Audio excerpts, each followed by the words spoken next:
this is Tammy. So, originally, what I wanted to do in this video was to kind of show and tell all of my board games that I own. But when I actually realized how many board games I have at home,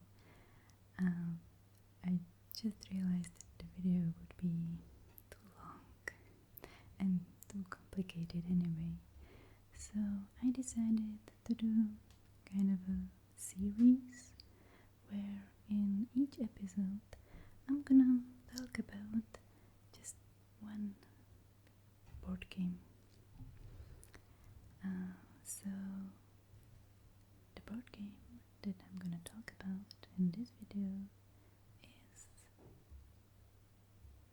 Talisman. So this board game is actually the first board game that I've ever encountered. I think I was around 8, maybe 7, and I was at a visit at a friend's house, and she had this amazing board game, and her, myself, and her brother, and I think a couple of other friends would play this every time we would meet up there at their place, and I just fell in love with this kind of board games. But what I loved about Talisman was that it's not only the classical fantasy or adventure role-playing game, but that it's also quite focused on a feature called character development that I really like. And what it means is that you basically choose your character among, I don't know, maybe 20 characters, I'm not so sure. So you choose one, and each of these characters have different set of skills and abilities, but throughout the game they can develop, and you can decide in which way they are gonna develop, which kind of skills and abilities you are gonna develop. So, for example, you might choose the character of witch, I think, and this character is probably gonna be by default strong in magic and spellcasting, but you might decide that you want a badass witch, that one that can wield a sword or be very good in physical fights. And in the same way, you might want your knight to be also knowledgeable in magic, and so forth. So, among all of these characters that are depicted here, you might choose one and also choose a path for him or her. So, before we open this box, let's see what kind of characters we have on top depicted here. So we have already seen the witch with long black hair. I kind of like that she has kind of like a modern hairdo with dreadlocks. It's kind of cool. Then you have like mage or wizard here. Then we have druid, an elf, at least I think it's an elf, a priest, a dwarf, sure who's this character. We might see when we open the box. Some kind of sorceress maybe. A knight? Or a warrior? I'm not so sure. A thief? And I don't really know who is this character. Some kind of warrior as well. And I think this is just a selection of all the characters. I think when we open this box, we will find lots of other really cool characters. So let's get into it. Let's open the box.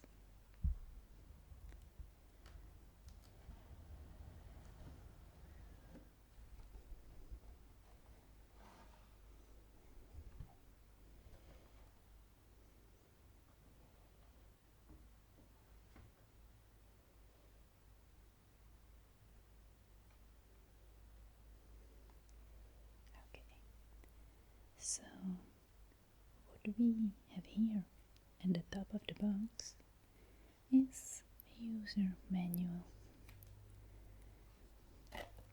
which is kind of like a booklet or brochure with all the rules and regulations of the game. And I have to tell you that the last time I actually played Talisman was kind of like maybe a year ago, because as I already told you, now I have so many board games at home, and I usually now choose to play like other ones, but this was like my sort of childhood board game. But I don't know, I just wanted to know that I might be a little bit rusty in the rules of the game, so we might actually explore them together. Okay, so let's have a look at the first page. Okay, so for me the most important thing within the user manual is usually what is the object of the game.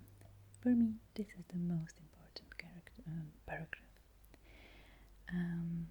because I don't know.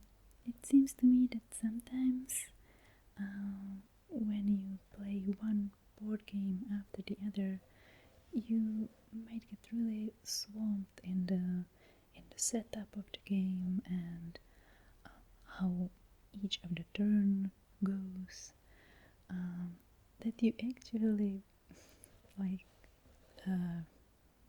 just lost the sight of the aim of the game.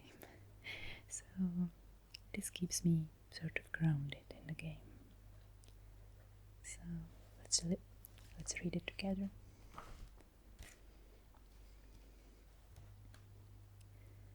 The object of the game is to reach the crown of commands in the center of the board, and then, by casting command spells, force the other characters out of the game.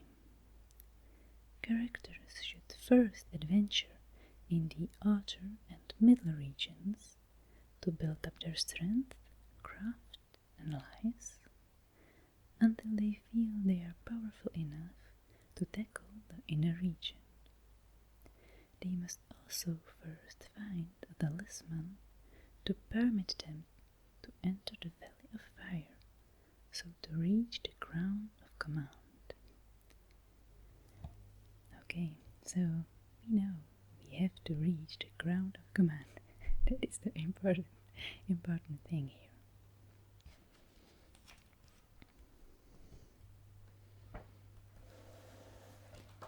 So next we have lists of all the different things that are included in the game. There is a game board. There are adventure cards, spell cards,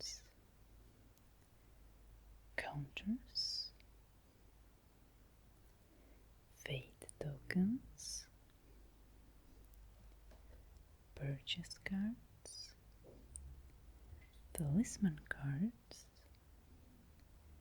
character cards, character figures, toad cards and figures,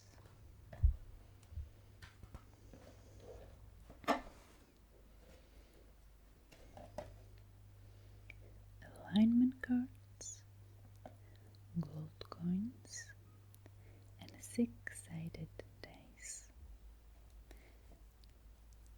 Here we have the aforementioned game setup. In some games, the game setup is probably the most complicated part of the game, but in Talisman, I don't think it's the case. Probably the most complicated setup during the game is actually setting up the character sheet, as they call it here, because you have to take the counters that actually monitor your character strength or craft. You have to take objects that your character has at himself or herself, the life counters, and so forth. So that's probably the most complicated part, but otherwise I think it's pretty easy. For example, in comparison to Arkham Horror, that, in my opinion, is the most complicated game setup that I've ever experienced with a board game. So compared to Arkham Horror, Talisman setup is pretty simple. Okay, and on the next pages, the manual kind of explains all the different cards. What do they do? What are they for? There is the game turn. What do you do during a turn? There is the explanation of the regions, as we have read in the aim of the game. Encounters, attacks and battles,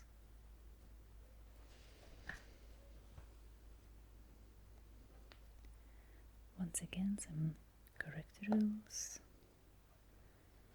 in regards to maybe number of objects that you can carry, when you can cast a spell, and so forth, and some other rules like some special situations.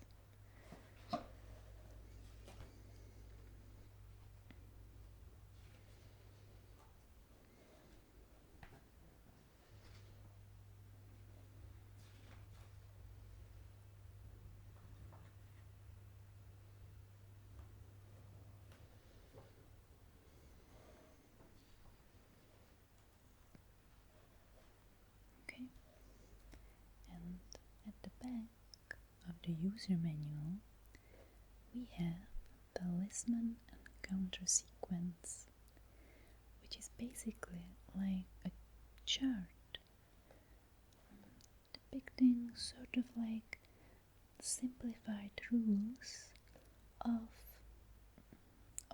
encounter, but in general of what you do during your turn.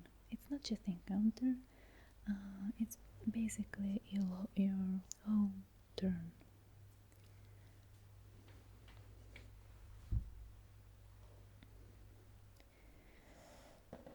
So basically, at the beginning of your turn, you have to decide if you want to cast a spell that must be cast before moving.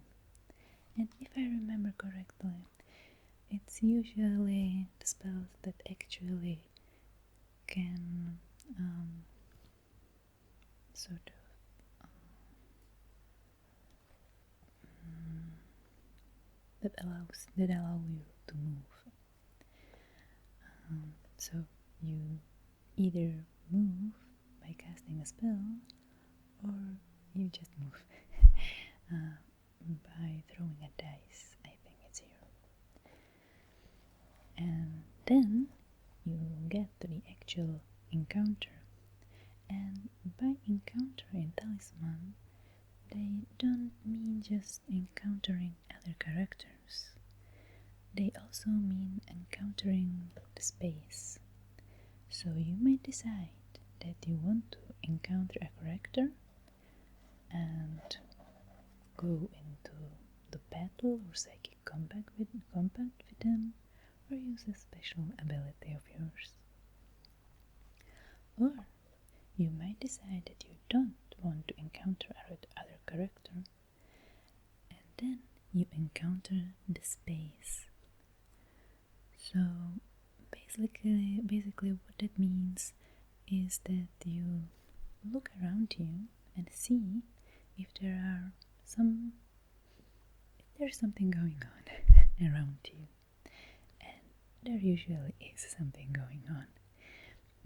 You draw a card encounter, and this card tells you what exactly is going on around you, whether you have met an enemy, some kind of monster maybe, or maybe it's something good, maybe something nice happens to you. And then the turn ends. Okay, so let's put the manual aside and let's look inside the box. So the next thing we have in the box is the actual game board or the game plan. I had to zoom out a little bit so that you can actually see the whole game plan. So let's have a look at it.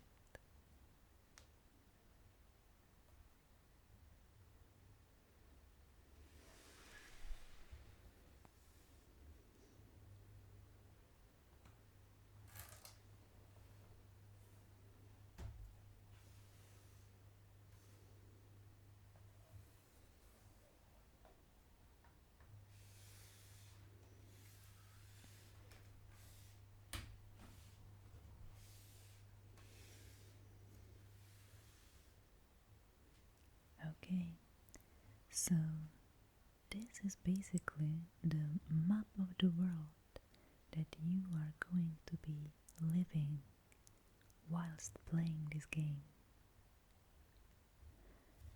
We can see that there are the 3 regions that we have read in the manual. Here is the outer region, here is the middle region, and here we have the inner region with the crown of command that we all want to reach.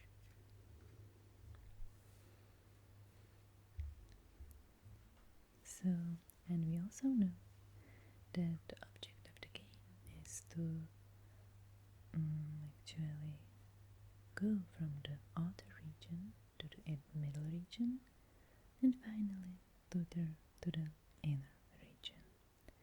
And there are several ways of crossing between the regions. So, as far as I remember, one way of crossing between the outer region to the middle region is using this sentinel. It's using this bridge basically.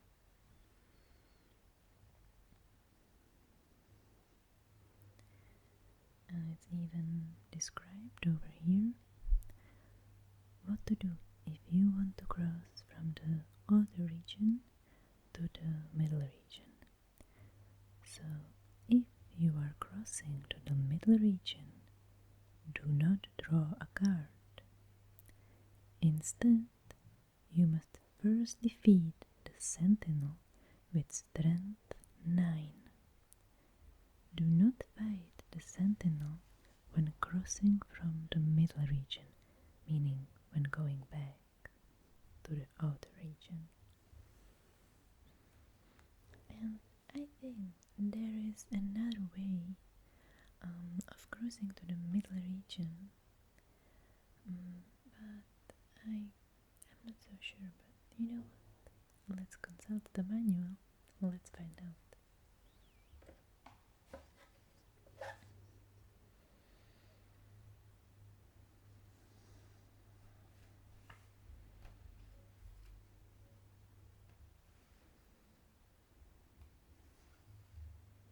Okay, so here we have crossing between the middle and inner region, so somewhere close should be crossing from the outer to middle regions. Here we have it. So there is the sentinel space mentioned, and okay, here we have rafts. So this is the alternative way of crossing from outer region to middle region, is using rafts. Any character wishing to cross the Storm River using a raft must either build one or acquire one as the result of an encounter. And you can actually build the rafts when you are in the woods or the forest, and when you have an axe. So that makes sense. So now we know. We can cross from the outer region to the middle region using the sentinel or rafts. I think the only way you can cross between the middle regions and the inner region is actually using the portal of power. But let me check. While we have the manual here, we can check. Yep, it's right here. Crossing between the middle and inner regions. Portal of power. The inner region can only be entered by passing through the portal of power, which must be opened before it can be traversed. A character can only try to open the portal if his move is sufficient to carry him beyond it. So, if I understand it correctly, if your character is, let's say, here, then your move, your dice roll must be more than one.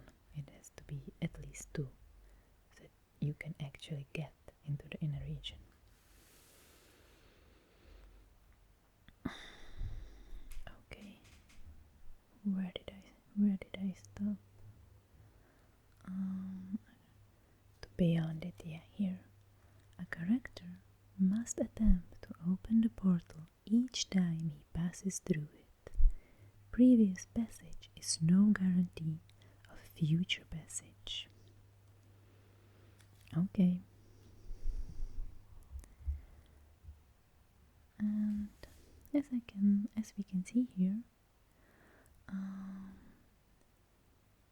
if we are crossing to the plane of peril, which is here in the inner region, do not draw a card. Instead, you must first use craft to pick the lock or strength to force it. Choose which ability you are using and roll 2 dice. Okay.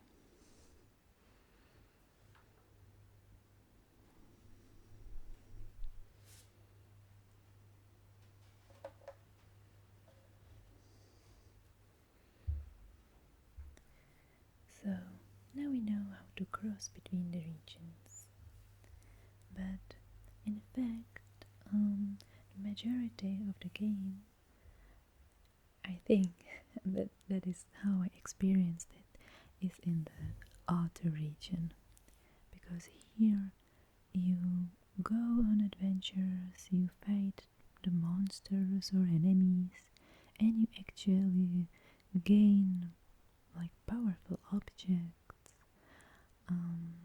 like swords or maybe some magical objects, and you build your craft or strength.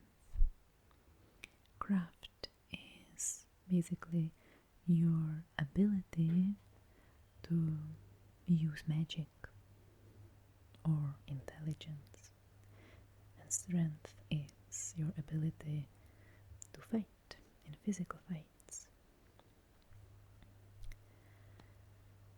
So, in my experience, the majority of the game is here.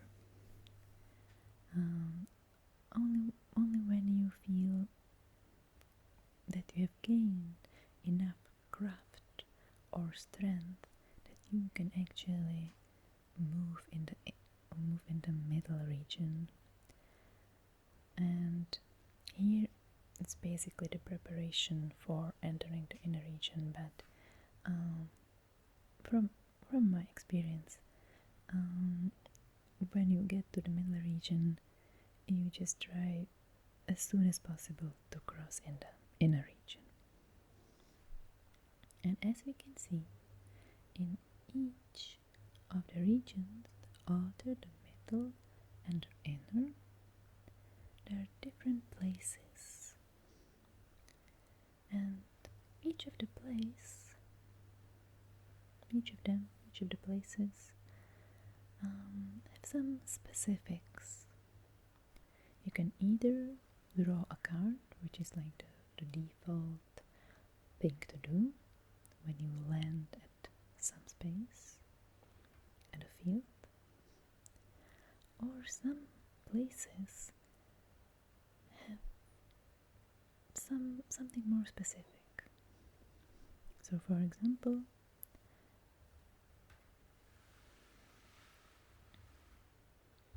in the village you can visit the blacksmith, healer, or mystic.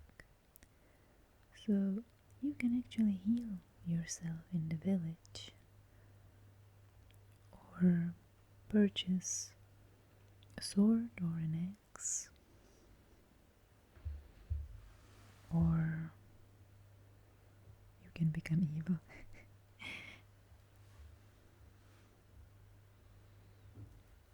It usually costs some money, but when you know it, you can actually gather the amount of money that is necessary and then head for the village.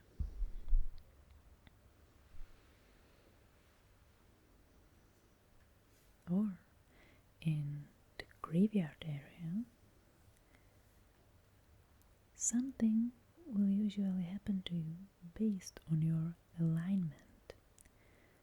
And alignment is one of the things that actually belong to the character development feature of this game, because your character usually comes with a preset alignment. So your character is by default good, neutral, or evil, but you can actually decide to change your alignment. Your alignment can also get changed without you wishing to, but that's part of the character development process. So here in graveyard, if you are good, you lose one life. If you have neutral alignment, you replenish fate up to your fate value at the cost of 1 gold each. And if you are evil, either replenish fate up to your fate value for free, or pray by rolling 1 dice. And here is how the results of the dice roll are calculated, basically. And similar in the middle region, wasn't specific to the places that you can end up in. So, for example, when you encounter a Black Knight, you suffer one penalty, and it's either gold or life.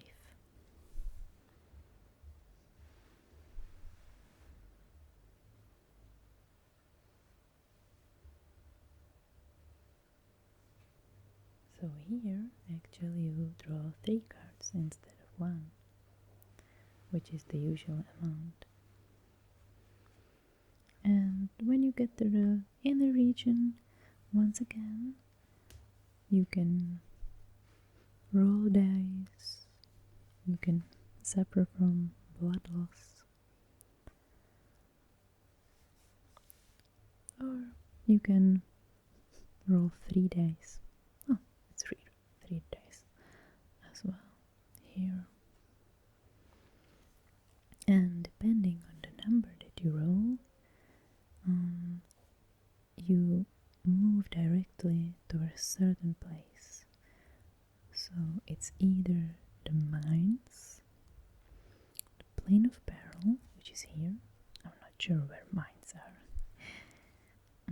The portal of power, which is here, back in the middle space. Warlock's cave, which I think is in the outer region, but I'm not sure. Or tavern, which is definitely in the outer region. I think it's right up here.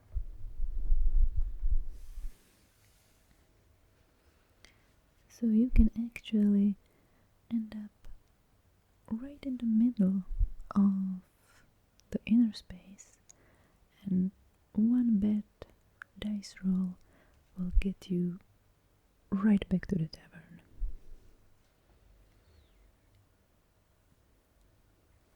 Okay,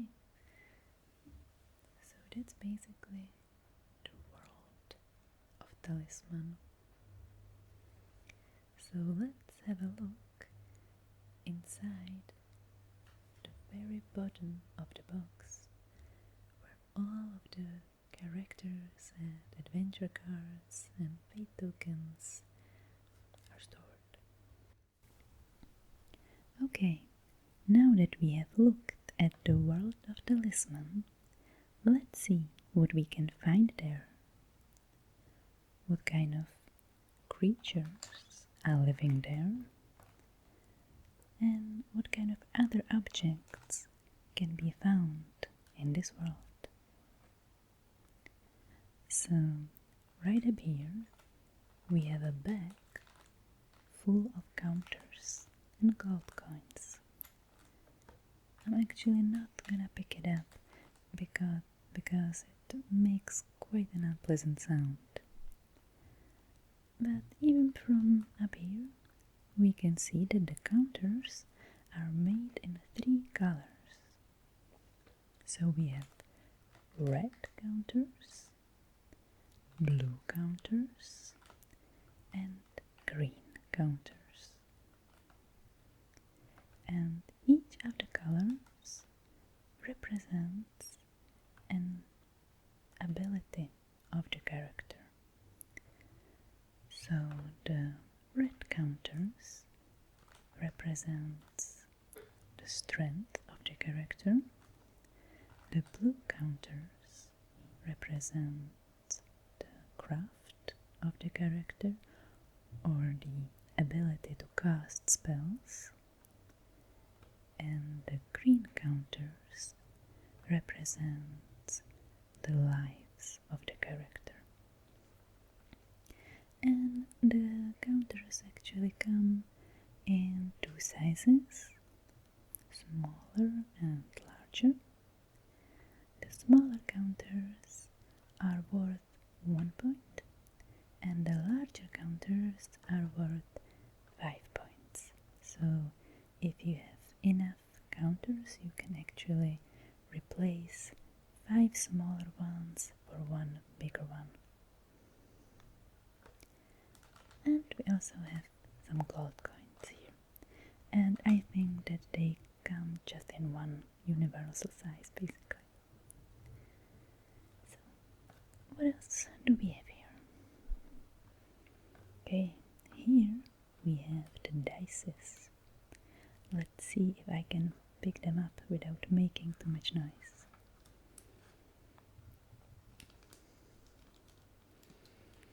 Okay, so here we can see the symbol of Talisman, and I think that the side of the dice with the symbol is like represents the 1 point on the dice.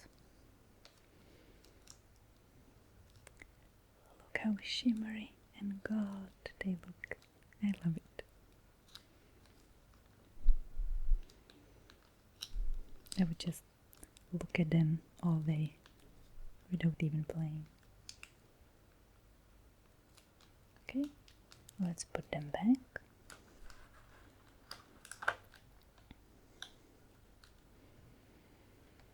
Okay, here we have the adventure cards.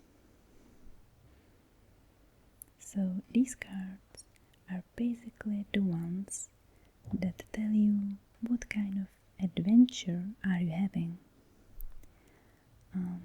who or what you have encountered in your turn.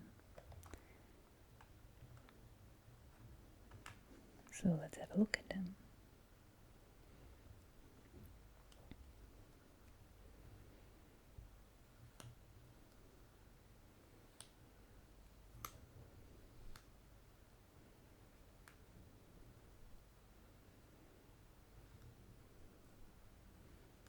So, as you can see, in the adventure cards, you can find all sorts of creatures and objects. You can find a creature that you have encountered and that you need to fight. So, these are called the enemies. So, for example, here we have Hobgoblin with the strength 3. A brutal hobgoblin is stalking this area. It will remain here until it is killed. By the way, is it just me or is hobgoblin really an ASMR word? Hobgoblin. Oh my god, I'm loving this.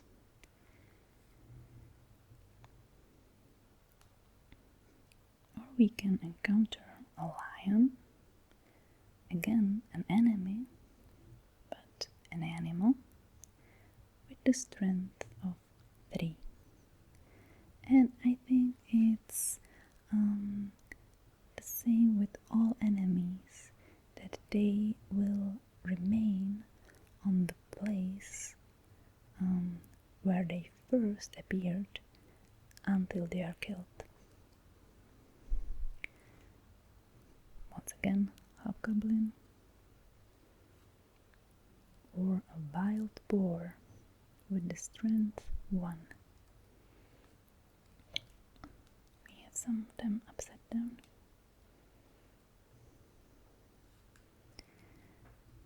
So, and we can see that apart from the enemies, you can actually encounter some useful things and characters as well. You can find a bag of gold, which you can exchange for 1 gold. You can find or encounter an enchanter who is a stranger. An enchanter seeks an able adventurer. To the first character landing here with a craft 4 or more, he will grant one of the following wishes of his choice, and then vanish to the discard pile. Gain 1 spell, gold, strength, craft, life, or fate, or teleport to any space in this region.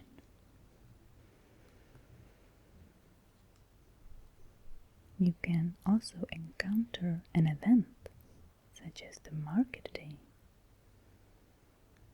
where you can buy objects for the listed price. Or you can encounter a follower, and if I remember correctly, you can actually encounter a good or bad follower. So you can encounter someone who will help you, or someone who will actually curse you or harm you throughout your adventure. You must take her as a follower. All other followers immediately leave you. Discard them. You may have no other followers until you rid yourself of the hag by visiting the village mystic, even if he ignores you. You may then discard her. Or you can encounter an angel. With some of these encounters, it matters if you are good or evil, if your alignment is good, evil, or neutral. So, for example, with the angel, if you are of good alignment, you gain 1 life. If you are evil, you lose 1 life. There are no effects if you are neutral. The angel then departs to the discard pile. And so forth. You can find a potion of strength, or gnome, or a sword, which would be really good to find a weapon, just like that, or a prince.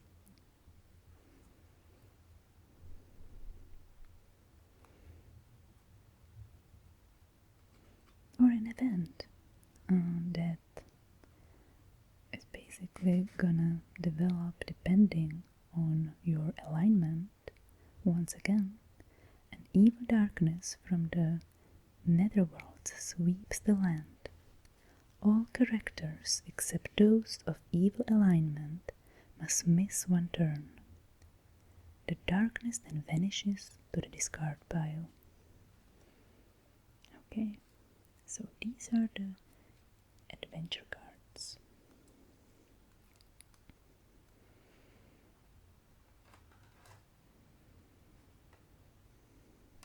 Here we have the fate tokens. And the fate tokens are basically, if I remember correctly, for exchange. You can exchange them for an extra dice, basically. So if you want to throw a dice 1 more time, you have to pay the fate token. The fate token has 2 sides, but it doesn't really matter what size do you use. I remember that we once played that the evil characters had the dark side up, and the good characters had the white or the gold side up, but it doesn't really matter. So next we have the purchase cards deck. So these are basically the cards that represent objects that you can buy or obtain by any other means than by adventure cards.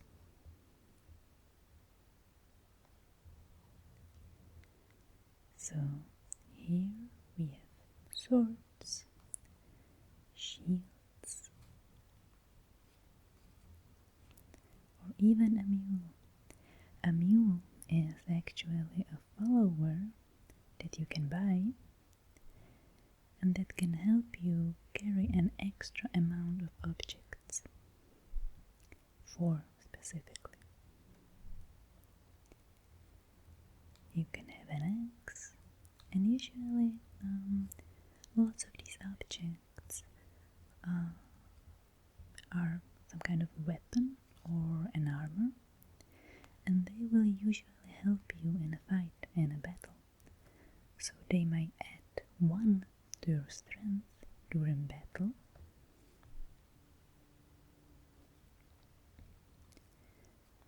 or in the case of the shield, if you are defeated in battle and just lost a life, roll 1 dice. If you roll a 5 or 6, the shield protected you and you did not lose that life, though you still lost the battle.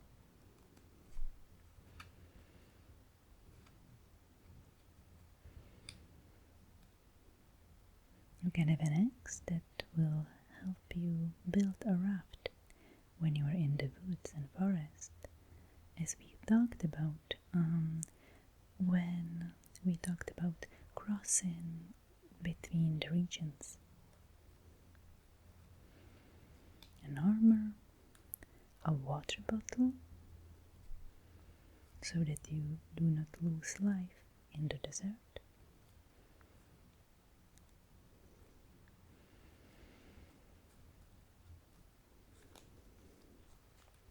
Or a helmet.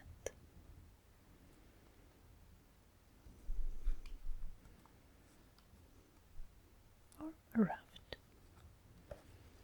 Okay.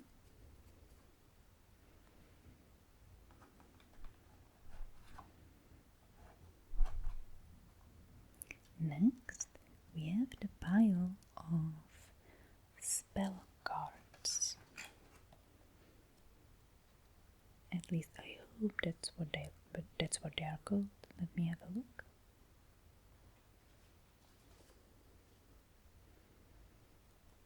Yep, it's your spell cards. So these are 24 spell cards detailing the various spells that may be cast during the game.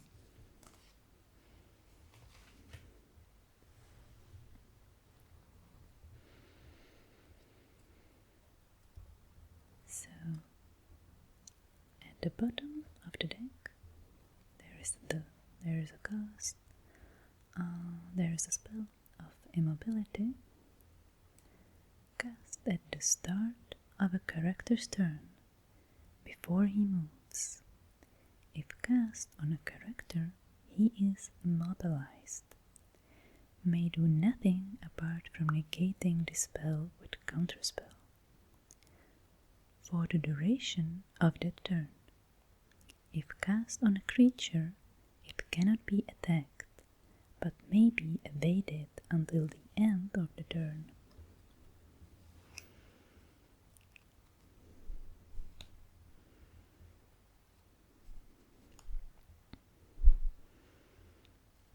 Temporal Orb. Cast at the start of your turn, before you move. You may take 3 successive turns instead of 1 before play passes to the next player. Counterspell, so that's the spell that can negate the immobility spell, for example, or any other spell for that matter. Cast as required. Negate the effects of any spell just cast, including the command spell. Okay, there are some cards upside down. Why is there a shield? The shield should be here. So let's put it there. the invisibility card, the mesmerism,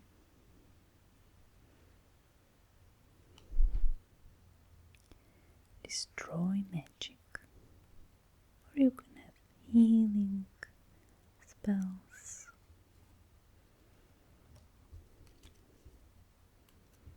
hex. What is hex? Cast at the start of your turn before you move. Place this card on any space in the outer or middle region not already occupied by a character. It remains for 3 complete rounds, after which it is placed in the discard pile. Any character landing on the hex loses life.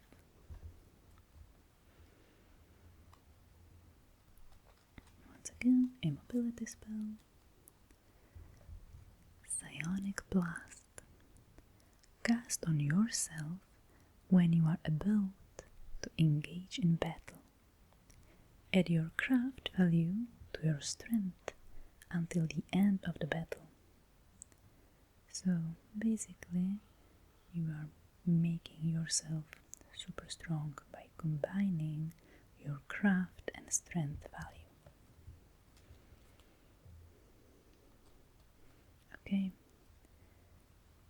and you can also have random spell that is decided by the dice roll, and as you can see, it's quite probable it's not gonna be something nice. So you can either become a toad, lose strength, lose craft, lose all gold, or if 5 or 6, you can gain strength or life.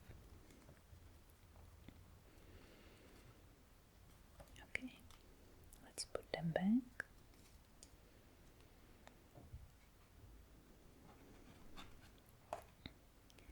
And here we have the alignment cards. So these are the cards that actually say if you are good or evil. I think that you just pick one of the sides and you put it next to your character card. And as we have seen in the user's manual, the alignment of the character can change during the game. So when you start out as good, but some kind of spell or your decision turns you into evil character, you just flip the card and boom, you are evil.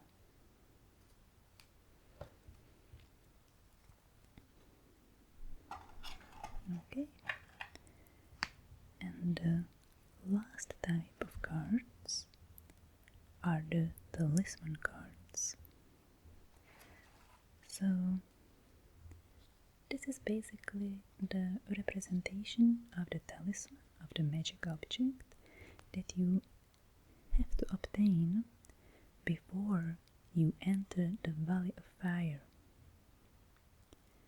And you can basically obtain the talisman usually in one of these adventures. But you need to have one to win the game, basically.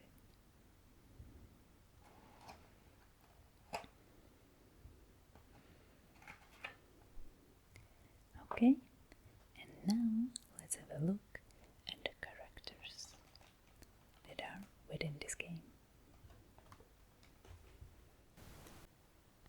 Okay, so let's have a look at the characters of Talisman.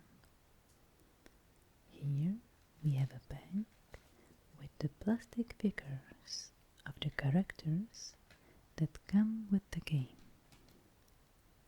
Here we have a deck with the characters' cards.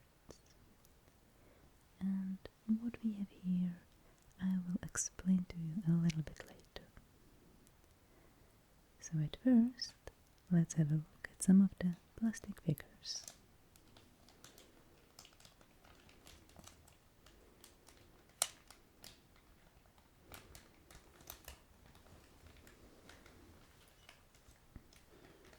So, some of the first figures that we have at this bag are actually not characters. These are toads, and toads are the representation of a curse. At some point during the game, you might be cursed and turned into a toad. And as you can see, the toads have different stands, so that if more than just one player are turned into toads, they can be differentiated between each other. If you are turned into a toad, you will discard everything from your current character and replace your character's figure with the toad figure, and also replace your character's card with the toad card, such as this one. So, and as a toad, you have some special abilities. So, you are now a slimy toad for 3 turns. Leave all your objects, followers and gold on the space where you were turned into a toad. While you are a toad, you have strength 1 and craft 1. You move 1 space per turn. So, while usually you move through dice rolling when you are a toad, you just move 1 space per turn. Life. Retain your character's life. And fate. Retain your character's fate. You cannot add the additional strength and craft points of your character. You cannot cast or gain spells, though you may keep the ones you had. When you return to normal, your character will be as before, minus objects, followers, gold, fate, and lives lost while a toad.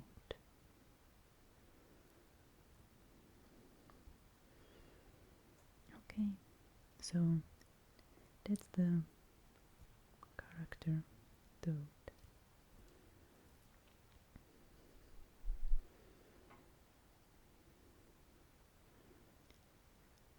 So let's have a look at some plastic figures of the real characters.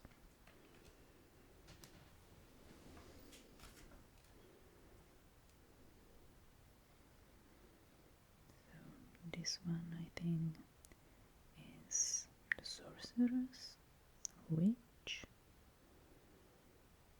This one, I'm not so sure. Some kind of jester or fool. This might be a wizard, I think. And as you can see, all the character figures are grey. And usually what you do when you get these grey figures within a game, you will buy some colors and color them. But to be quite honest, I'm a little bit lazy and I'm not so sure how the result would look like in my hands, and I didn't want to play with these grey figures. So what I decided to do instead is that I printed out the character profiles or pictures that I found on the internet, basically. So I printed them out and put them in a plastic case, plastic film. Well, what I did basically is I sort of sealed them in a scotch tape, sorry. So they don't exactly look very professional, but I actually prefer them to the plastic ones. Maybe if someone colored the plastic figures for me, I would play with them, but since they are grey like this, I don't usually use them.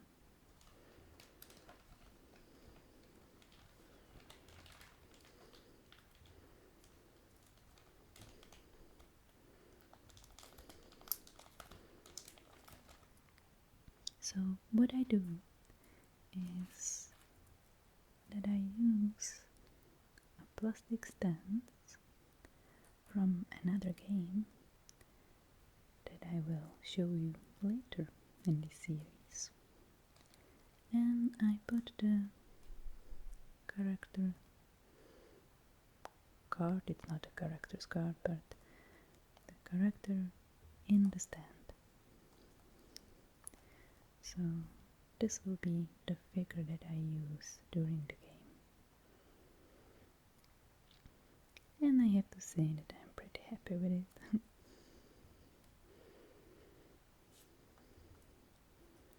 So let's have a look at all the characters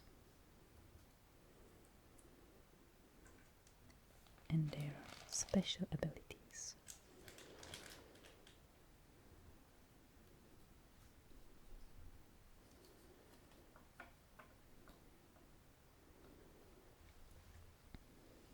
So first we have Assassin. So the special abilities of this assassin are: you may assassinate when you attack a character or creature. You cannot assassinate when you are attacked by another character. When you assassinate, battle takes place as normal, except that your victim may not roll a dice to add to his strength. If you win, you must force the loser to lose one life. You cannot take an object or gold instead. You may not assassinate while at the ground of command.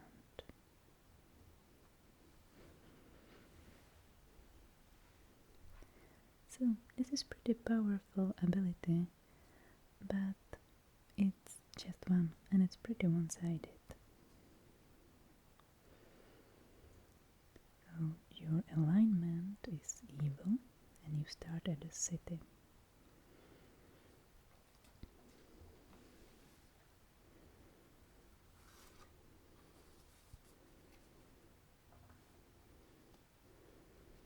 So next we have Prophetess. And the special abilities of Prophetess are: you begin the game with one spell. During the game, you always have at least one spell. Gain a spell each time you cast your last spell. Whenever you have to draw adventure cards, you may discard one card of your choice that you do not wish to encounter and draw one more card replace it, which you must encounter. At any time during the game, you may look at the spell cards held by other characters. Your alignment is good, and you start at the chapel.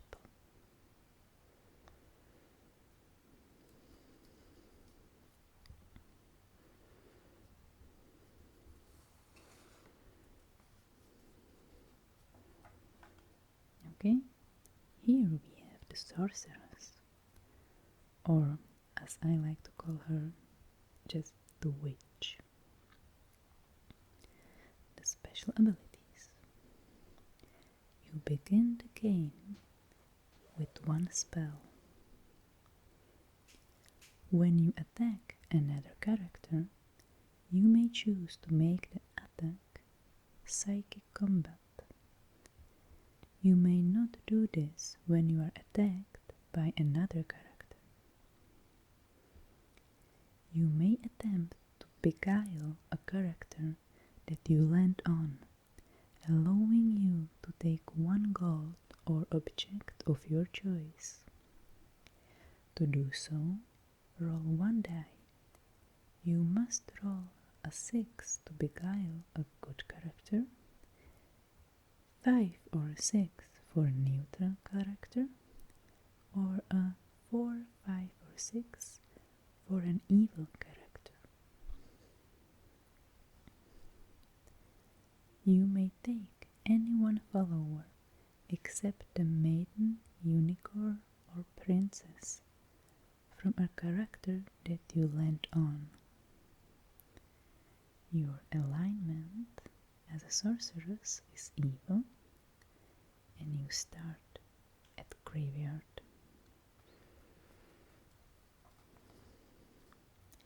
This is usually the character that I play.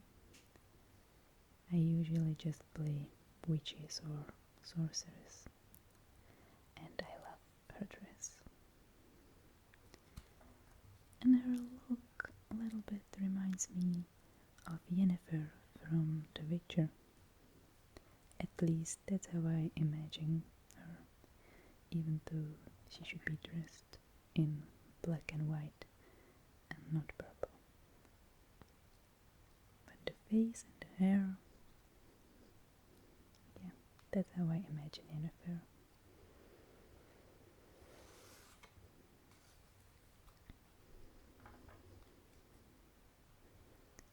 So the next character is Wizard. Your special abilities are: you begin the game with 2 spells. During the game, you always have at least 1 spell. Gain a spell each time you cast your last spell. So that's the same special ability as the prophetess it was. And when you attack another character, you may choose to make the attack psychic combat. You may not do this when you are attacked by another character. Your alignment is evil, and you start at graveyard, just as sorceress.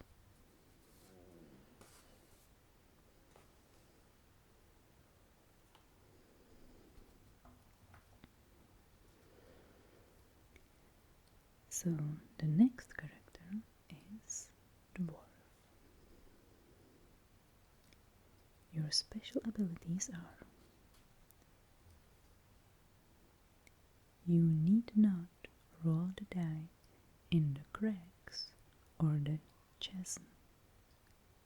I hope I pronounce this correctly. Chasm, unless you wish to. If you choose to roll, you must accept the result. You may evade creatures and characters in the hills. Evade means not to go into the battle or combat with the creatures or characters. After rolling the dice in the cave, you may add 1 to the score. You need only roll 1 dice if you attempt to open the portal of power by craft. You need only roll 2 dice in the mines. You are unaffected by the maze. Your alignment is neutral and you start at the cracks.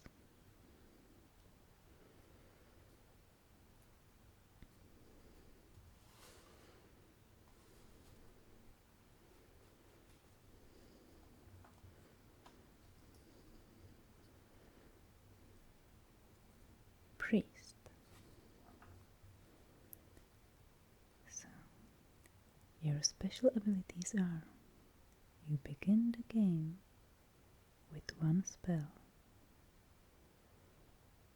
After rolling the die when praying, you may add 1 to the score. You may choose to automatically destroy any spirits without resorting to psychic combat. When you destroy a spirit in this manner, you may not keep the enemy as a trophy, but you may gain 1 spell. You may not use any weapon during battle. Your alignment is good and you start at the chapel.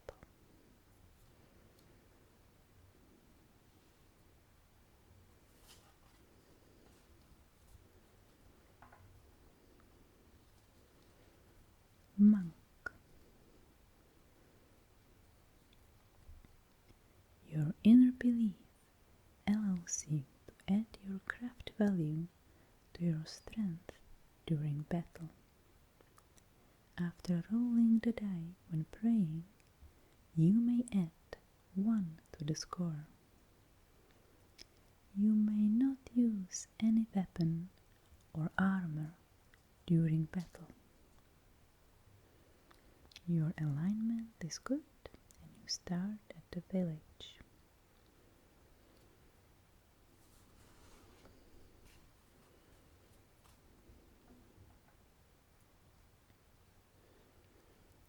Druid. You begin the game with 1 spell.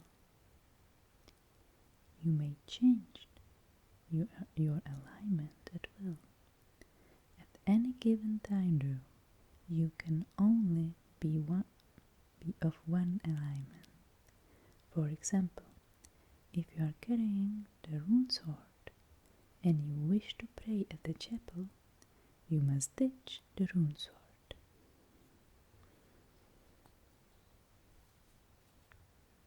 When you land on the woods, you may gain your full complement of spells according to your current craft.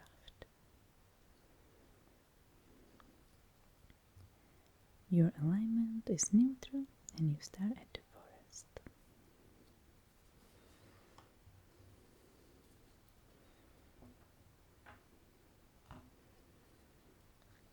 Thief. You may take 1 gold or object of your choice from a character that you land on. Whenever you visit the market day or village, you may take 1 card of your choice from the purchase deck for free. Your alignment is neutral and you start at the city.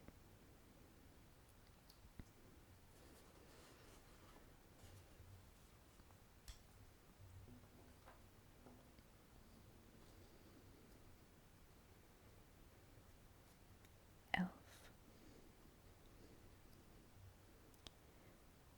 You need not roll the die in the forest unless as you wish to. If you choose to roll, you must accept the result. You may evade creatures and characters in the woods. So, the same ability as the dwarf has, but nothing else but in the woods. If you are on the woods, instead of rolling the die for your move, you may move to any other woods in the same region, meaning the outer, or the middle, or the inner region. Your alignment is good, and you start at the forest.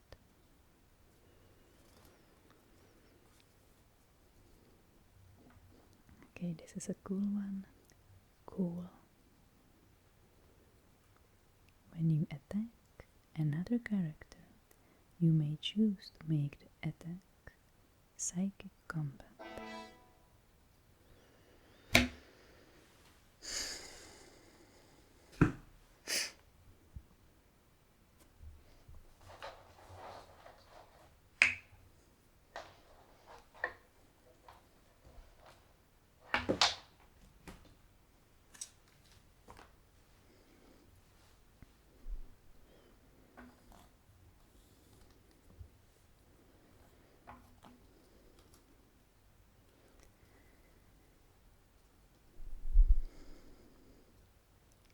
When you attack another character, you may choose to make the attack psychic combat. You may not do this when you are attacked by another character. Whenever you are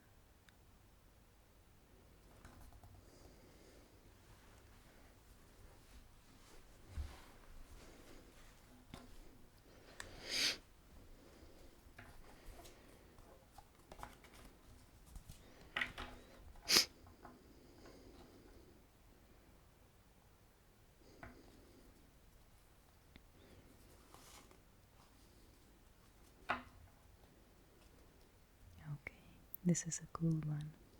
Cool.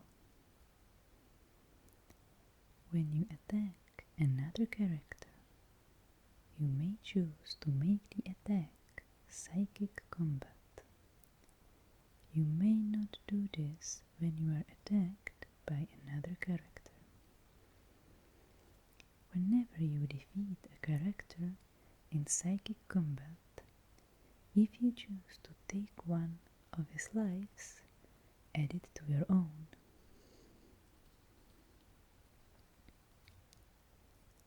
When you kill an enemy in battle, you may raise it from the dead and keep it as a follower instead of a trophy. You may have one of your raised followers add its strength to yours for one battle, after which it disintegrates to the discard pile. You may only use one raised follower per battle. Your alignment is evil, and you start at the graveyard. I think I should play more for this character. It sounds like it's really fun. Okay, so this one is minstrel, not a fool or what I thought it was.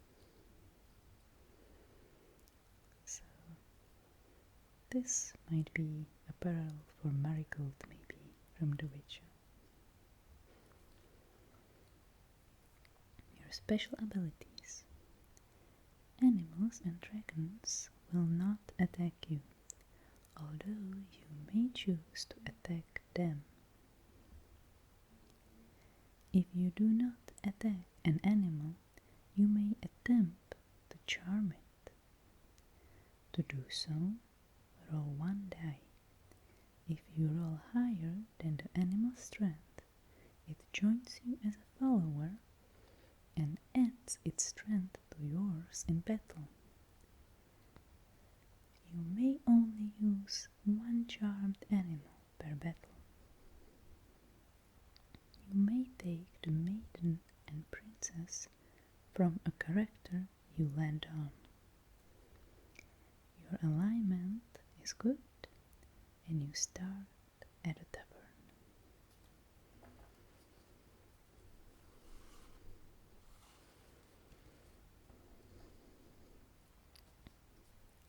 Troll. You need not roll the die in the cracks unless you wish to. If you choose to roll, you must accept the result. Whenever you roll a 6 for your move, you may regenerate instead of moving. If you choose to regenerate, heal 1 life and your turn immediately ends. Your alignment is neutral and you start at the cracks.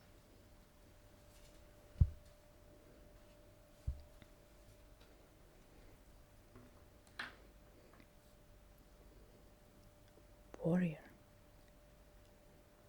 You may roll 2 dice in battle and use the higher attack roll to determine your attack score. You may use 2 weapons at the same time. Your alignment is neutral and you start at the tavern. Okay. So these are all the characters in the game of Talisman.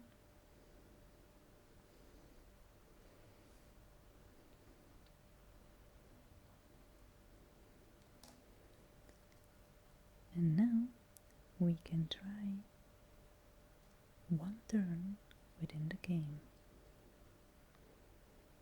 and see if it goes.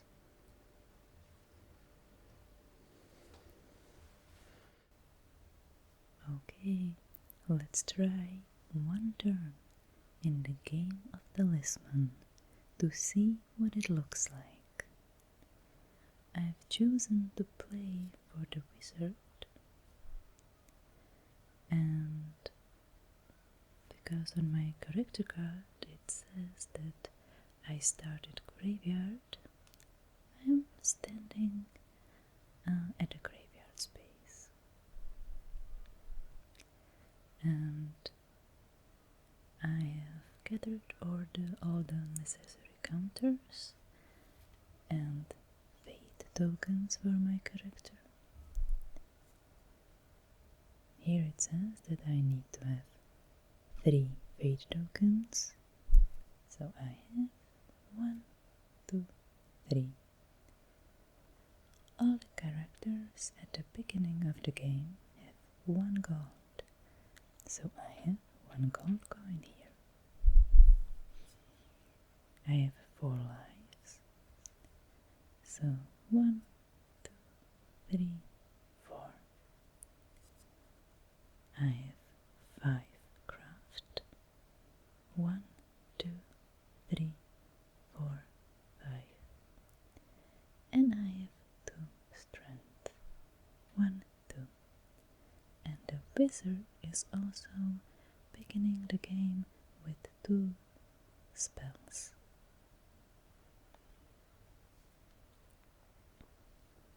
Okay, so to move in the world of Talisman, we need to roll the dice.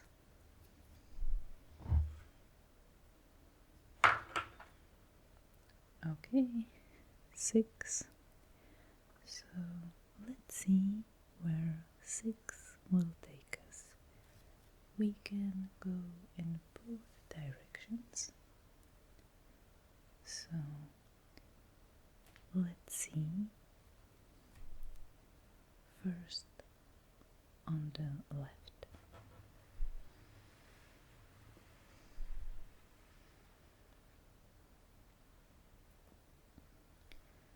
So 6 would be 1, 2, 3, 4, 5, 6.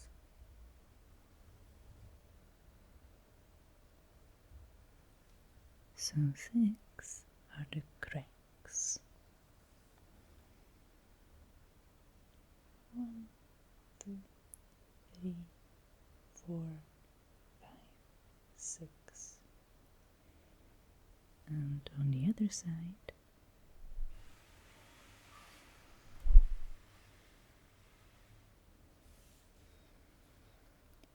1, 2, 3, 4, 5, 6. And here are the ruins. You know what? Let's try the ruins.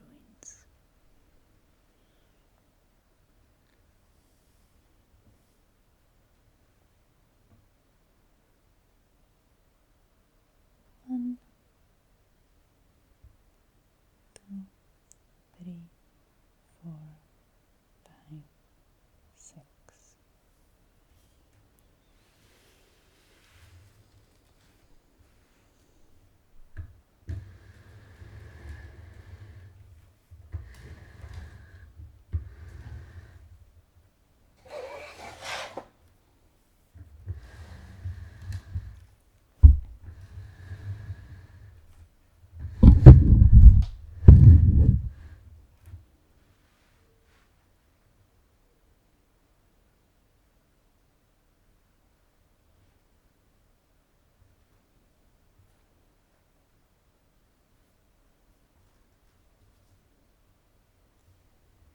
So, we are here at the ruins, and the space says draw 2 cards, meaning draw 2 adventure cards. So let's do that.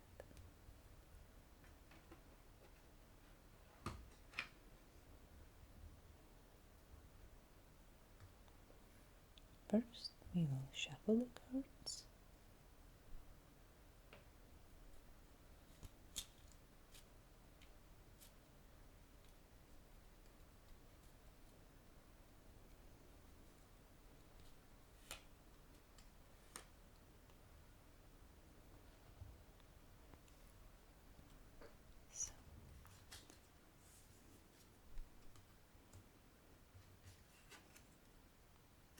Okay, so we have encountered 2 enemies, and actually 2 spirits. The first one is Shadow with a craft 2. A shadow is lurking in the dark corners of this area. Well, it's the ruins, so it seems probable. It will remain here until it is killed. Raid. A raid is wreaking havoc in this area. It will remain until it is killed. Okay, so let's see if I have any spells that I can use against them.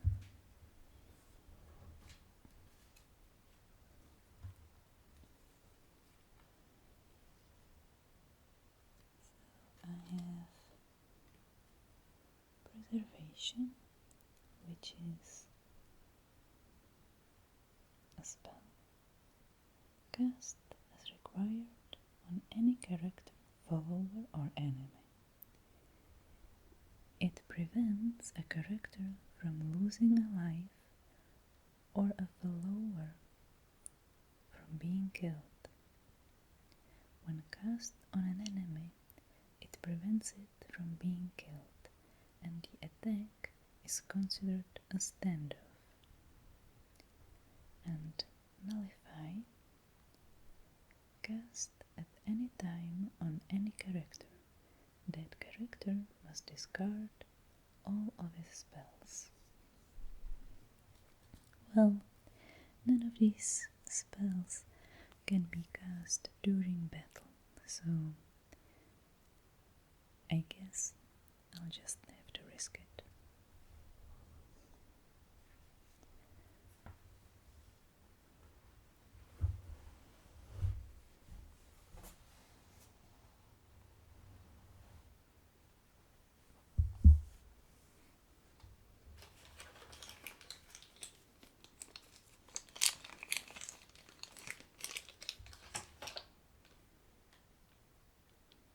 Okay, so now I will roll firstly for my character.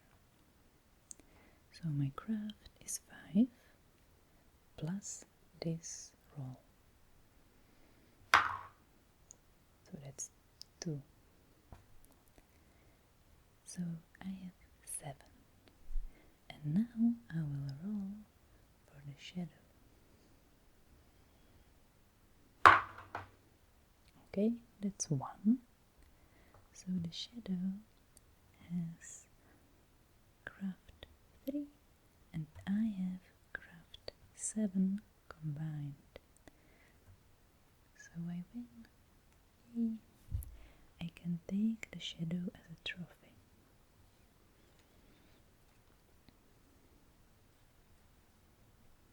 So moving next to the rate. Once again, I'm rolling for myself. Once again, 2. So 7. And for the rate. Oh, okay. So it's 6. 6 plus 5 is 11. So I am defeated. But I have the preservation spell, which I will cast right now. Okay, so I just went to check the user's manual if I'm using the spell correctly, because at some board games there is a price or a limit to casting spells. You either have to pay a price, such as number of craft counters, or there is a limit to the spells that you can cast in one turn. And this is what I found out. Okay, so it's right up here. The maximum number of spells a character may cast during his turn is equal to the number of spells he had at the start of the turn. So I have 2 spells, and that means that I can cast the maximum of 2 spells. So 1 spell should be just fine. And that means that I am defeated, but not killed, and I didn't lose any life. So that's good. And since I have used the spell, I need to put it in the discard pile.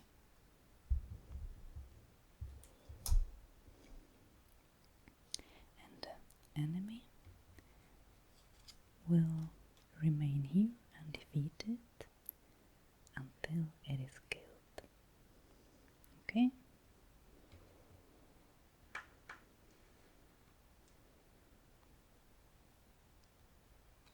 So I'll keep this spell for further use.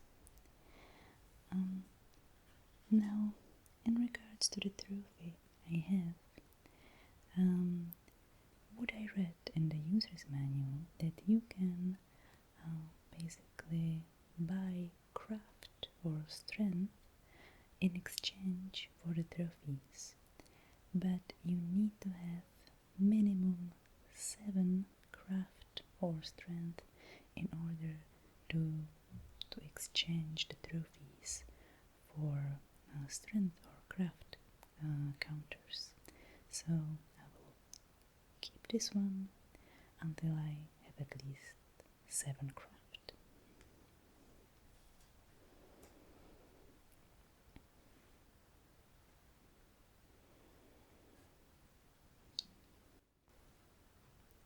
Okay guys, so I hope you enjoyed this video. I'll be grateful for any feedback or your thoughts on Talisman or any other board game. Okay, see you soon. Bye.